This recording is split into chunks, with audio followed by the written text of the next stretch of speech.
Assalamualaikum warahmatullahi wabarakatuh. Kami dari kelompok 5 akan mempresentasikan tentang laporan keuangan tersendiri. Next.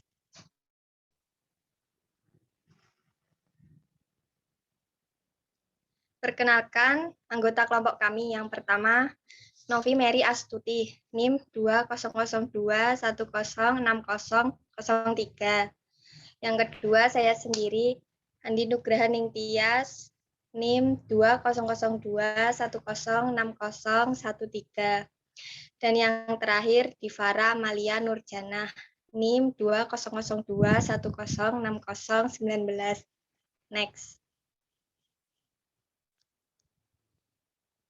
Pendahuluan. Tujuannya adalah bertujuan untuk mengatur persyaratan akuntansi untuk investasi pada entitas anak, ventura bersama, dan entitas asosiasi ketika entitas induk menyajikan laporan keuangan tersendiri sebagai informasi tambahan. Ruang lingkupnya diterapkan pada entitas induk yang menyajikan laporan keuangan tersendiri dalam mencatat investasi pada entitas anak, ventura bersama, dan entitas asosiasi. Next.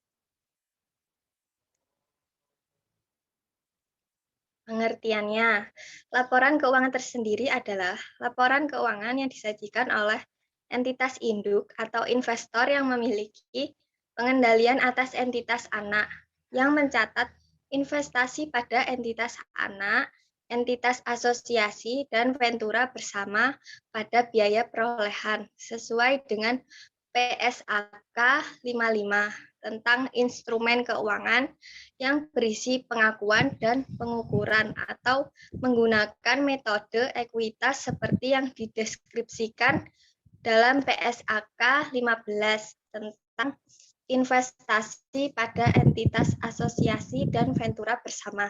Selanjutnya akan dibacakan oleh Novi Mary.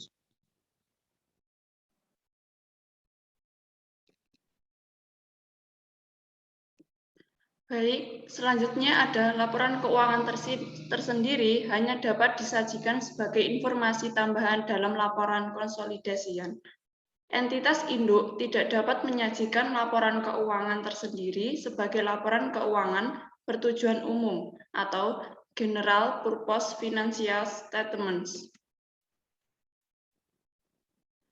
Laporan keuangan tersendiri minimal terdiri dari yang pertama ialah laporan posisi keuangan, yang kedua laporan laba rugi dan penghasilan komprehensif lain, yang ketiga ada laporan perubahan ekuitas, yang keempat ada laporan arus kas. Penyusunan laporan keuangan tersendiri. Jika entitas induk menyusun laporan keuangan tersendiri, maka entitas induk tersebut mencatat investasi pada entitas anak, ventura bersama, dan entitas asosiasi pada yang pertama ada biaya perolehan, yang kedua sesuai PSAK 55 yang berisi tentang instrumen keuangan atau pengakuan dan pengukuran, yang ketiga ada metode ekuitas. Entitas induk menerapkan akuntansi yang sama untuk setiap kategori investasi. Jika entitas induk juga bertindak sebagai investor atau venture, memilih 1. Sesuai dengan PSAK 15, investasi pada entitas asosiasi dan ventura bersama. Kedua, sesuai PSAK 55, instrumen keuangan, pengakuan, dan pengukuran. Yang ketiga, mengukur investasinya dalam entitas asosiasi. Yang keempat, ventura bersama pada nilai wajar melalui laba rugi. Selanjutnya akan dijelaskan oleh Mbak Divara.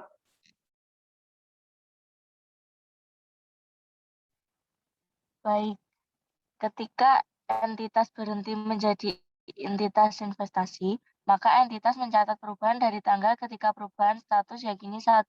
Biaya perolehan, 2. Sesuai PSAK 55 yaitu instrumen keuangan, pengakuan dan pengukuran, 3. Metode ekuitas, 4. Tanggal perubahan status diperlakukan sebagai tanggal akuisi bawaan.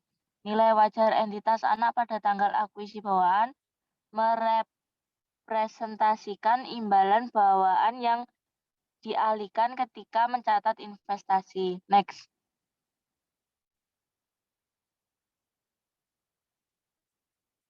Ketika entitas induk mereorganisasi struktur kelompok usahanya dengan membentuk suatu entitas induk baru sebagai entitas induk yang memenuhi kriteria berikut.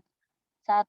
Entitas induk baru memperoleh pengendalian atas entitas induk awal dengan menerbitkan instrumen ekuitas yang ditukarkan dengan instrumen ekuitas entitas induk awal. 2. Aset dan liabilitas kelompok usaha baru dan kelompok usaha awal adalah sama sebelum dan setelah reorganisasi. 3. Pemilik entitas induk awal sebelum reorganisasi memiliki kepentingan yang sama secara absolut dan relatif atas aset neto kelompok usaha awal dan kelompok usaha baru segera sebelum dan setelah reorganisasi. Next. Ketentuan transisi dan penarikan. 1. Entitas menerapkan pernyataan ini untuk periode tahun buku yang dimulai pada atau setelah tanggal 1 Januari 2015. 2. Amandemen PSAK 4 atau tahun 2009 tentang metode ekuitas dalam laporan keuangan. Next. Kesimpulan. Perusahaan yang memiliki satu atau lebih anak perusahaan biasanya akan menyajikan laporan keuangan dalam bentuk laporan keuangan tersendiri. Tujuannya untuk mengatur persyaratan akuntansi untuk investasi pada entitas anak, ventura bersama, dan entitas asosiasi ketika entitas induk menyajikan laporan keuangan tersendiri sebagai informasi tambahan.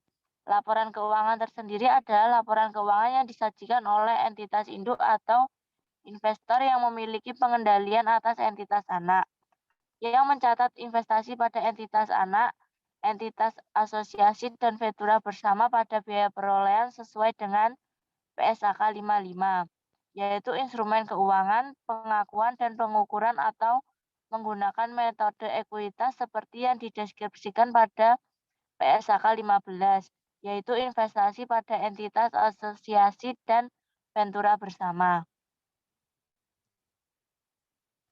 Sekian presentasi dari kami, kurang lebihnya mohon maaf. Wassalamualaikum warahmatullahi wabarakatuh.